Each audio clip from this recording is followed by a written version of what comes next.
Districte Esportiu. Tota la informació de l'esport de Sants Montjuïc a Sants 3 Ràdio. Passen 11 minuts a les 8 de vespre aquí a Sants 3 Ràdio, a 103.2 de l'FM en directe, narrant l'esport de Sants Montjuïc. Engeguem ja el programa d'avui parlant de l'Escacs Comtal Club. Ens acompanya aquí a l'estudi en Joan Xancó, delegat del primer equip i vocal a la junta directiva del club, un club d'escacs fundat al 1923 i que és dels més antics d'Espanya. I el seu primer equip ha aconseguit l'ascens a la primera divisió. Joan, bon vespre. Bon vespre.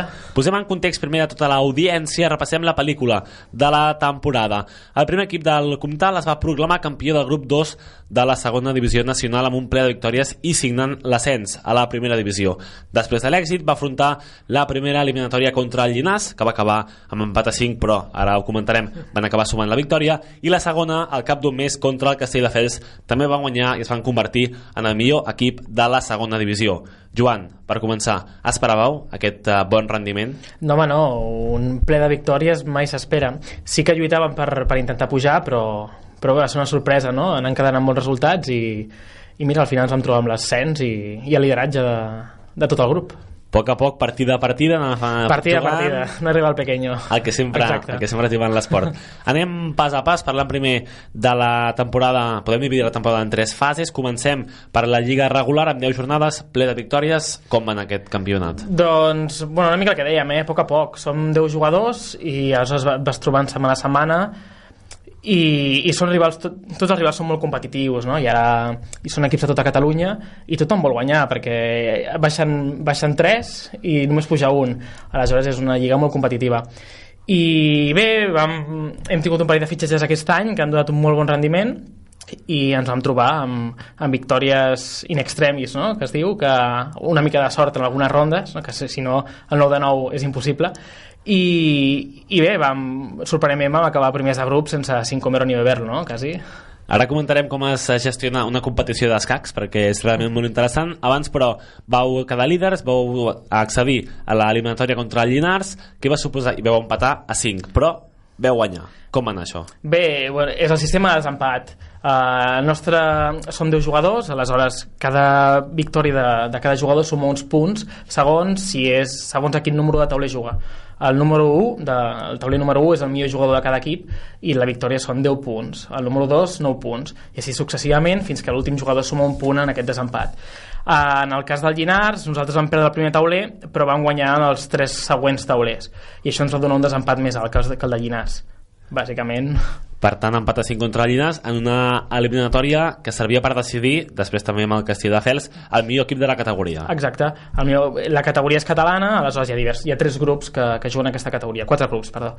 I aquests 4 grups doncs, fan les semifinals, no? Els líders de cada grup, per després trobar-se a la final els 2 millors. És una copa simbòlica perquè els 4 tenen l'ascens a la primera, però és per mirar qui és el millor de la categoria, per sentir-se orgullós. És simbòlica, però després resulta que no és tan simbòlica quan t'hi trobes. No? És competitiva. Home, un cop que has arribat sempre tens il·lusió, no? de quedar campió de categoria.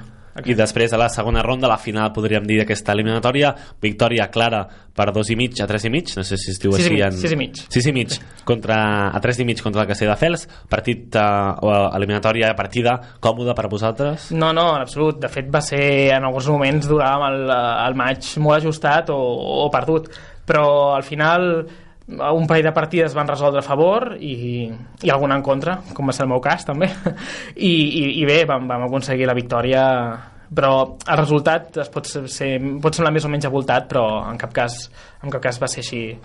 No ho va ser, va ser molt, molt ajustat. Aquí ho veiem, hem consultat les actes dels partits d'escacs. Joan Xancó era el segon jugador, per tant 9 punts atorgaria en cas d'empat, no? Aquesta derrota seria 9 punts. Exacte, 9 punts per l'equip rival. Correcte, perquè va guanyar el rival Juan Antonio Villar en aquest cas, per tant doncs va perdre, però després va poder remuntar al Comtal aquesta eliminatòria i acabar campió del seu grup. Què suposa, Joan, per a vosaltres aquest ascens a la primera categoria? Doncs mira, nosaltres hem agafat la presidència d'aquest club aquest any, una nova junta, i un dels primers objectius que ens hem marcat era ascendir l'equip, tant l'equip A com l'equip B. Ho hem assolit en els 2 casos i per tant estem molt contents perquè no deixa de ser una dosi de motivació per l'equip. Ara tocarà, no?, preparar el que és la nova temporada perquè es presenta la primera catalana i ja és un altre món, no? Ara és un equip, hem de reforçar l'equip, hem d'intentar veure com ho aconseguim. I el que suposa bàsicament és una dosi de motivació per l'equip, perquè tu ho has dit, que som un equip històric, que d'aquí poc celebrem el centenari, i aquest club ha passat per molts alts i molts baixos, i encara estem arrossegant un detriment sobretot del món dels escacs als anys 90, no? amb una davallada de socis, pèrdua de local, que ara tot just estem recuperant-nos, i això significa bastant per nosaltres, aquest ascens. L'any que ve 95 anys, d'aquí 6 anys ja al centenari. Ja estem pensant. Un club que s'arrossega de fa molt aquí a casa nostra. Sí, som el segon club fundat a Catalunya i actualment, que encara continuï sense haver patit fusions, no? Som el club més antic de Catalunya i els més d'Espanya, i fundadors també de la Federació Catalana, i ja estem pensant en el centenari, a veure què fem. Penseu, amb anys vista encara queda per endavant per celebrar aquests 100 anys d'un club històric d'aquí de casa nostra. Quins canvis representarà per vosaltres competir a la primera divisió a l'hora d'exigència a les partides? Doncs mira, si fem un símil amb el que és el futbol, doncs passaria similar. Ara a les dues categories superiors, que són primera i divisió d'honor, ja tenia molts equips amb fitxatges amb cert cost econòmic, i això obliga a fer un esforç d'un altre tipus. Ens trobem molts equips de pobles que reben, que potser és un equip, poso un exemple, un poble com Sabadell té només un equip, aleshores té una massa social molt més ampla i unes subvencions i un poder econòmic més alt, no? Que aquí a Barcelona, que són molts equips. Aleshores això implica que t'has de buscar la vida, t'has d'espavilar i has d'intentar reforçar l'equip i buscar jugadors, perquè si no, sense 3 o 4 jugadors més d'un bon nivell patirem a la primera catalana, però estem preparats. Optimisme i esperança de cara a la temporada. La idea és d'aquí poc pujar a divisió d'honor també, això està... Reptes immediats ja pel Comtal. Heu tingut en aquesta temporada que ara s'acaba algun moment crític en què heu dubtat de poder-ho aconseguir? Home, va haver un moment difícil en què veus que... perquè el nostre grup va estar... Hi havia tres equips que lluitaven per l'ascens i vam arribar cap a la 6a ronda bastant igualats i encara nosaltres havíem de jugar contra 2 d'ells i aleshores patíem sobre que et queden 3 rondes, estàs igualat de punts i et queda jugar contra aquests 2 equips que són teòricament superiors a la resta, i aleshores va ser un moment de, ostres, a veure com ho afrontem, però per sort la motivació estàvem bastant preparats com per guanyar, però va haver moments de esto no lo sacamos adelante, però per sort, no? Al final són aquestes petites casualitats, no? que et fan guanyar. La sort del campió, que a vegades es diu, i que el Comtal la tenia de cara. De què us sentiu més orgullosos d'aquesta temporada, d'aquest títol a la segona divisió? Doncs mira, jo que he entrat a la Junta aquest any, fa un any em dius, pujareu amb 9 de 9, i no m'ho creuria, no? Perquè l'any passat portem uns anys a mitja taula i ha estat una miqueta una dosi de motivació per aquesta nova junta, no? Perquè vam aconseguir fer un parell de fitxatges que han vingut amb moltes ganes, molta il·lusió, i del que més orgullós em sento és d'haver construït un equip humà, no? Darrere de tot això que estem molt orgullosos i molt il·lusionats d'aquest projecte que tot just comencem ara. Penso que això és el més maco, no? Quants equips teniu en competició ara mateix? Aquest any han competit 4 equips, i també un de nens, amb la idea de créixer futurament, no? Hem arribat a tenir més equips, esperem tenir-ne més. I ara comentaves que l'equip B també ha aconseguit l'ascens, per tant una temporada exitosa per vosaltres. I tant, estem molt contents, sí. El club, a l'hora d'entrenar, de jugar, teniu problemes amb els espais? Per sort, nosaltres ara estem en el centre cívic del Sortidor, que es porta magníficament amb nosaltres, genial. Sí que aquest club ha tingut problemes, ja et dic, 100 anys dona per moltes històries de ser un dels clubs, de tenir quasi 500-600 jugadors i mecenes cap als anys 50, no? Una època daurada pels escacs, però clar, l'aparició de noves tecnologies, internet, va estar a punt de desaparèixer. De fet, vam estar sense local i teníem un problema de memòria històrica, no? Perquè es va perdre tot el que teníem, copes, etc, que no sabem on estan.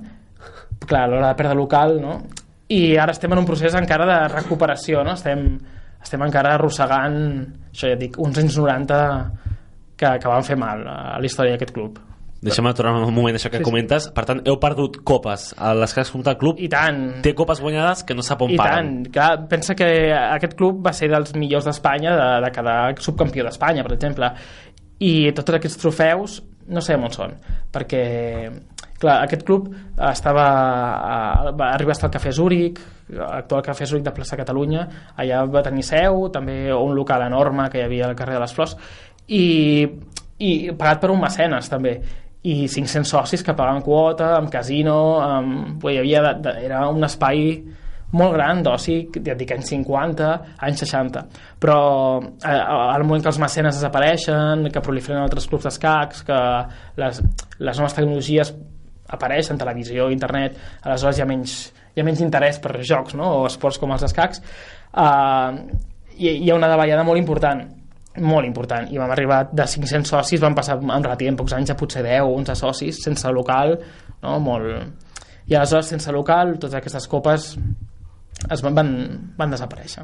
I podria ser que tornessin a aparèixer d'aquí un temps? Bueno, estem intentant localitzar de cara al centenari algun material antic que ens interessaria tenir, però com una cosa de memòria històrica, no? Però bé, hi ha molts socis que ja no hi són, no? Perquè hi ha gent gran aleshores, no? Que ara...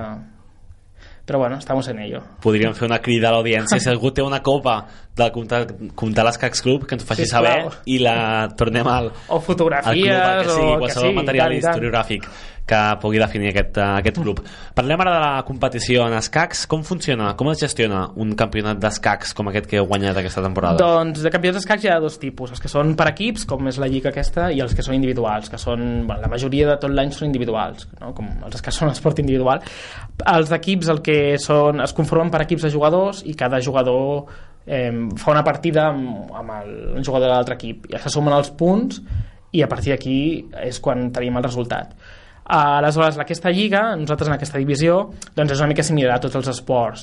Tu, en concret, es juga diumenges al matí a diferents jocs a Catalunya, o a casa, no? Segons el que toca, i te'n vas amb aquest cas 10 jugadors i t'estan esperant el seu rival, no? Bàsicament, i qui guanya el punt doncs se l'emporta. Llavors són 10 partides individuals sumades, i qui tingui més victòries en aquestes partides s'emporta la victòria global, diguéssim. Exacte, sí. I han de ser 10 jugadors imprescindiblement, o si un equip en té 5 pot fer que els 5 facin 2 partides cadascun? No, ha de ser en aquesta categoria són 10 jugadors i has d'anar amb 10 jugadors. Si vas amb 9 jugadors és un punt que ja l'altre... Que ja perds. Clar, el guanya l'altre, sí. Alguns rivals que heu tingut han sigut, per exemple, el Santpedor, el Cardona, el Tora, perquè mireu una mica d'on venen els equips, per tant, repartiment territorial per tota Catalunya.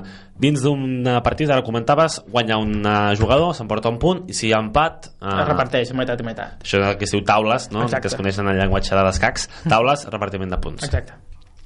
D'altra banda, a l'hora de preparar les partides d'escacs, com entreneu els escacs? És un fet curiós saber com prepareu els partits des del club. Segurament serà similar al que entrena un jugador de futbol o de bàsquet. Bàsicament nosaltres ens trobem al club i hi ha diversos espais, no? Tenim espais de joc en què tu et trobes amb l'amic o amb el company i fas partides, i després hi ha espais en què em toca jugar diumenge contra aquest equip.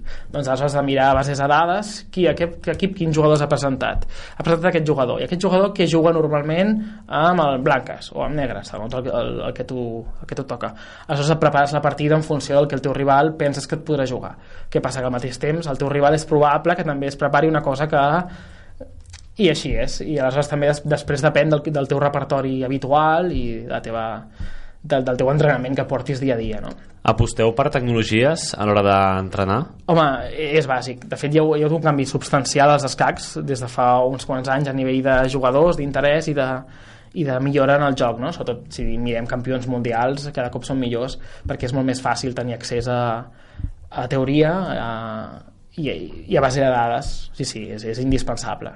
Pel que comentes, clar, la gent que no som aficionats als escacs, quan juguem a vegades esporàdicament movem fitxes mirant què fa el contrari. Peces. Però m'imagino que darrere dels escacs hi ha una tàctica prèvia, una preparació molt costosa, que els que no n'entenem ens és molt difícil ser-ne conscients. Jo sempre poso l'exemple, jo soc professor de nens i sempre quan els explico això els explico que això és com un partit de futbol al final. Si tu vas guanyant 1-0 al minut 89 i has de fer un canvi, segurament no poses un davanter, no? Sempre hi ha una reflexió darrere i un per què fas les coses, i als escacs totes les jugades tenen un per què faig les coses, i molt similar a la guerra, no? També és un exemple molt clàssic que quines són les meves debilitats, quines són les debilitats del rival, no? etc.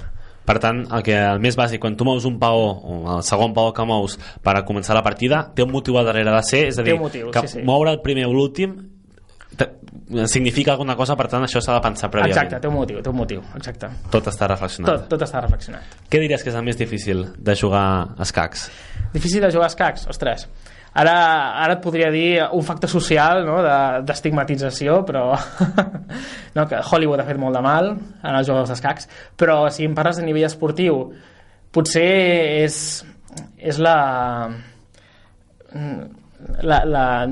no vull dir paciència, vull dir estar sempre, no? Vull dir, si vols mantenir una constància, si vols mantenir cert nivell i llevar-te un diumenge a les 8 del matí per anar a una partida d'escacs de 5 hores, això a vegades es fa dur quan dissabte a la nit potser has sortit, no? Això, o un divendres a la tarda o un dissabte a la tarda. Jo tinc nens petits, no? Que si han de triar entre el futbol o els escacs, a vegades penso, per què tries els escacs, no? Però hi ha alguna capacitat que diries sense la qual no es pot ser un bon jugador d'escacs? No, jo penso que no. Sí que es parla molt, no? Que el jugador ha de ser pacient, no? Que la paciència és el gran clàssic, però jo penso que no, que per ser un jugador d'escacs al final tot depèn dels objectius que et marquis, i és un esport que encara sembli mentida, és molt divertit quan hi has entrat una miqueta, i penso que jo animo a tothom a jugar-hi, i cadascú jugarà des del seu lloc i des del seu objectiu, no? Sense més pretensions. Ara ho comentaves, tu també ets professor d'escacs als més petits de la casa. Com s'ensenya a un infant que no en té ni idea a jugar a escacs? Doncs per ensenyar sí que necessites paciència, això sí, i bàsicament ensenyar-li que tot té un per què, com a la vida al final, no? I intento posar molts símils i ensenyar ensenyes conceptes. Jo soc partidari d'ensenyar conceptes és que entraríem en una dissertació important, però sobretot és posar símils amb referents que ells tenen i que els entenen molt ràpidament, i ja et dic, i tinc nens molt petits de 8 anys, 10 anys, que juguen molt bé i s'ho passen molt bé jugant, i és un gozo, no? Veure'ls, perquè realment veus, no? Que s'ha aconseguit, i ja et dic, és símils amb el futbol sempre funciona, perquè és un referent molt potent que ells tenen. Si jo ara vingués al vostre club a aprendre a jugar a escacs, què seria el primer que em diries a l'hora de començar? El primer que dic a tothom és, per començar la partida, 3 coses: controlar el centre del tauler, que el teu rei estigui protegit i que totes les teves peces juguin. Això és indispensable per començar una partida. I a partir d'aquí comencem amb les explicacions. I aquí ja començaríem, exacte. Doncs Joan, ja per acabar, ara ho comentaves de passada, la temporada que ve inicieu un nou repte a la primera categoria. Objectiu, ascens? No, encara no. Objectiu, mantenir-se còmodament, si és possible, i per l'ascens ja en parlarem la imminent. Hem d'acabar de treballar. És en Joan Xanco, delegat del primer equip de l'Escacs Comtal Club i membre de la Junta Directiva del club. Joan, un plaer tenir-te aquí als estudis de Sants 3 Ràdio, i felicitats per aquest títol i aquest ascens. Moltes gràcies a vosaltres i fins la propera, espero. Sants 3 Ràdio, sempre amb els equips del barri.